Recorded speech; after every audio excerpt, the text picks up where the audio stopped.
Omicron may be kicking off its world tour, but the message from the eastern states is clear. We're done with border closures. We will be bringing forward the opening date of our borders from December 17 to Monday, December 13. Victoria and New South Wales have also confirmed they're open for business, despite concerned rumblings from South Australia. We're continuing to monitor the situation in New South Wales, the ACT and Victoria, and we'll move very quickly if we need to. And while adult vax rates are ticking up across the country, in New South Wales, authorities are keen for more teens to get on board. There's a little bit of room for improvement here, as we'd love to see those numbers increase further. Many parents breathed a sigh of relief when the TGA approved the Pfizer vaccine. You know, for kids. The rollout for the 5 to 12-year-olds set to begin on Jan 10, just in time for the school year. That's pending final approval from ATAGI, which the Health Minister could get this week. He's expecting that advice from ATAGI very soon. I can confidently say, it should be days, not weeks. ATAGI is monitoring the rollout overseas. Vaccinations for over 5s are underway in the US, Canada, Israel, France and Italy, with Germany expected to begin around the same time as Australia. Despite early reports Omicron may be less dangerous, the increase of hospitalisations among children is worrying some experts. Under 9s that are in hospital currently are sitting at 7%. So it is higher than what we've seen in the previous waves. So, looking ahead to next year, what can Aussie parents learn from the countries already vaccinating under 12s? Well, Dr. Eric Fagelding is an American public health expert and epidemiologist, and he joins us now. Eric, America rushed to vaccinate their over 5s, but that was amid incredibly high infection rates. Should Australia be taking the same approach? Thank you for having me. I think we definitely should be vaccinating children as soon as possible. There's been lots of misinformation last year that kids can't be infected, kids are immune. That is absolutely not true. If anything, Delta variant, we already know, is actually much more severe in children than last year. Hospitalizations rates are much higher than ever before last year. And that's even before Omicron.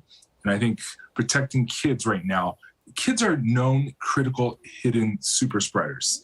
If we don't vaccinate kids, you actually endanger the entire community, their siblings, their class, their teachers, their parents. If you want to slow down and stop the pandemic, we need to vaccinate kids because kids are hidden super spreaders and kids do get sick. Kids do get hospitalized and they do die, especially at higher rates in the pandemic in this 2021 because of Delta. And please protect them against Omicron. Vaccinating right now is of the highest urgency. The South African experience, we are seeing an increase of infections there. We're not sure yet about the severity, but it is taking hold of the young that you describe as super spreaders. How important is that evidence out of South Africa? Well, the evidence out of South Africa is very alarming. It's not just cases. Hospitalizations are absolutely soaring. And hospitalizations in children are absolutely much, much higher, about 6-fold higher than it was last year in previous waves. Omicron is not mild in any way. In some people it's saying mild, the hospitalization rates are slower or about the same as before. Well, first of all, it's younger people being infected because older people are vaccinated. We have more people vaccinated and, deaths also lag for quite a while. Hospitalizations are soaring.